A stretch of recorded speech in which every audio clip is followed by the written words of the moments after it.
En France, on peut observer plusieurs dizaines d'espèces d'oiseaux dans nos jardins en hiver. Dans cet épisode, nous allons nous intéresser aux espèces au plumage à dominante marron ou gris, à savoir le troglodyte mignon, le moineau domestique, le moineau friquet, le grimpero des jardins, l'accenteur mouché, la fauvette à tête noire, le rouge-queue noir, la mésange huppée, la mésange nonnette, la mésange noire, l'orite à longue queue, ainsi que le groupe des grives.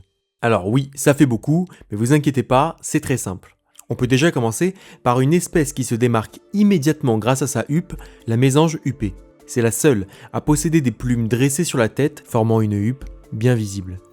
Le grimpero des jardins est lui aussi unique en son genre. C'est le seul oiseau de nos jardins à posséder un bec recourbé vers le bas. Il est impossible de se tromper. On l'observe régulièrement grimper le long des troncs à la verticale, aussi bien vers le haut que vers le bas. Parlons maintenant de l'orite à longue queue, qu'on appelait anciennement la mésange à longue queue. On la reconnaît à sa silhouette ronde unique et à sa queue très longue. Cela lui donne l'aspect d'une petite boule prolongée par une brindille.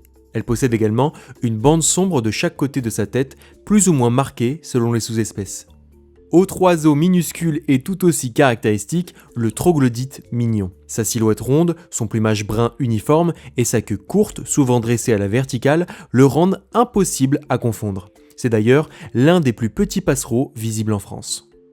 Les grives se reconnaissent quant à elles par leur plumage brun olive sur le dessus et clair tacheté de noir sur le ventre. 4 espèces de grives peuvent être observées dans nos jardins et si vous souhaitez apprendre à les différencier, un épisode entier leur est consacré. Intéressons-nous maintenant aux oiseaux au bec plus massif, les moineaux. Le moineau domestique et le moineau friquet se distinguent par leur bec plus gros que celui par exemple de l'accenteur mouché, du rouge-queue noir, de la fauvette à tête noire ou des mésanges qui sont bien plus fins. Les deux espèces de moineaux se ressemblent par leur plumage marron strié de noir sur le dessus et beige à gris sur le ventre. Pour les différencier facilement, observez surtout leur tête. Le moineau friquet présente sur sa joue une large tache noire bien visible sur un fond blanc et sa calotte est marron, formant un capuchon bien uniforme. Le moineau domestique, lui, possède une joue grise sans tache noire et une calotte grise seulement chez le mâle. En effet, le moineau domestique présente un dimorphisme sexuel. La femelle n'a pas de calotte grise, est en général plus terne et présente un sourcil clair bien marqué. Chez le moineau friquet, les deux sexes sont semblables. Un autre oiseau peut rappeler le moineau domestique, c'est l'accenteur mouché. Mais pour bien le différencier du moineau, il possède un bec plus fin, un corps plutôt gris chamois, mais il existe un autre élément clé pour bien le reconnaître, c'est la position des stries noires sur son corps. En effet, l'accenteur présente des stries noires sur ses flancs, à la différence des moineaux qui n'en ont que sur le dos. Le rouge-queue noir, lui, se reconnaît encore plus facilement. C'est le seul à posséder une queue orangée. Chez le mâle, le plumage est gris sombre de la tête au ventre avec une tache blanche sur l'aile. En revanche, la femelle est légèrement plus claire et dépourvue de cette tache blanche. La mésange nonnette et la mésange noire se ressemblent par leur tête noire et blanche. Leur plumage, aux teintes grises ou chamois, peut prêter à confusion, mais l'un des critères les plus fiables pour les différencier reste l'étendue de leur bavette noire. Chez la mésange noire, sa bavette est très large, tandis que celle de la mésange nonnette est beaucoup plus réduite. En cas de doute, regardez la couleur de la nuque. Elle est blanche chez la mésange noire, alors qu'elle reste noire chez la mésange nonnette.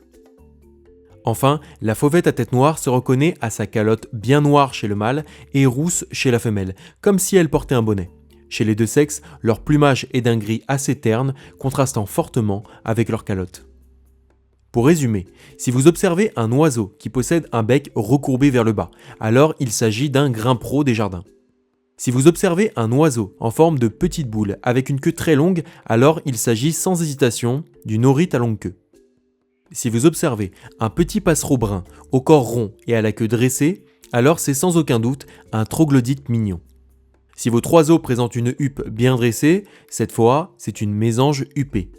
Si vous voyez un oiseau brun olive sur le dessus et clair strié de noir sur le dessous, il s'agit d'une grive. Pour apprendre à distinguer ces espèces, un épisode leur est consacré. Si votre oiseau est marron strié de noir sur le dessus, avec un ventre blanc grisâtre et un bec massif, alors il s'agit d'un moineau. Si sa joue est tachetée et sa calotte marron, alors c'est un moineau friquet. Si la joue est uniformément grise, c'est un moineau domestique. Chez cette espèce, le mâle a la calotte grise et la femelle est plus terne et présente un sourcil clair bien marqué. Si votre oiseau ressemble à un moineau mais possède un bec plus fin et des flancs striés, alors il s'agit sans doute d'un accenteur mouché. Si l'oiseau que vous observez possède un corps gris avec une queue orangée, c'est un rouge-queue noir. À noter que la femelle est plus claire que le mâle. Si votre oiseau a une tête noire et blanche et une bavette noire, c'est soit une mésange noire, soit une mésange nonnette. Pour les différencier, observez justement la taille de leur bavette. Elle est très large chez la mésange noire et réduite chez la mésange nonnette. Autre détail, la nuque est blanche chez la mésange noire, tandis qu'elle reste entièrement noire chez la mésange nonnette. Enfin, si l'oiseau que vous observez a un corps gris-brun et porte un bonnet noir, alors c'est une fauvette à tête noire mâle.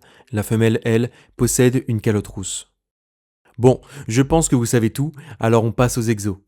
Et non, avant de passer aux exos, je voulais vous remercier vous, les premiers tipeurs qui nous aident à créer ce contenu disponible gratuitement.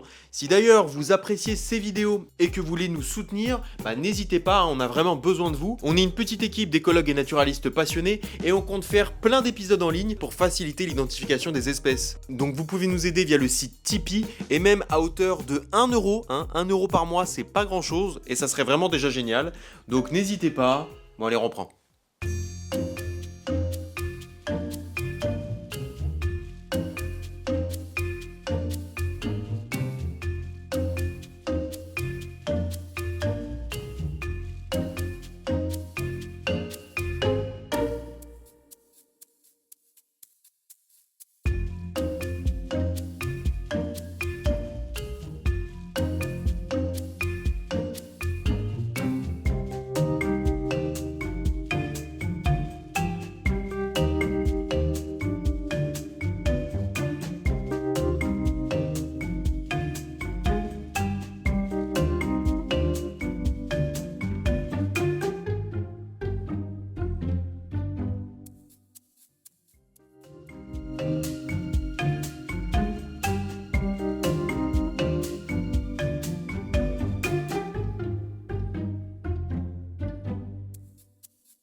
Et l'épisode est déjà terminé, donc comme d'habitude la correction est présente dans la description, et si vous avez envie de regarder un autre épisode, on vous en propose 2 autres. Allez, à tout de suite.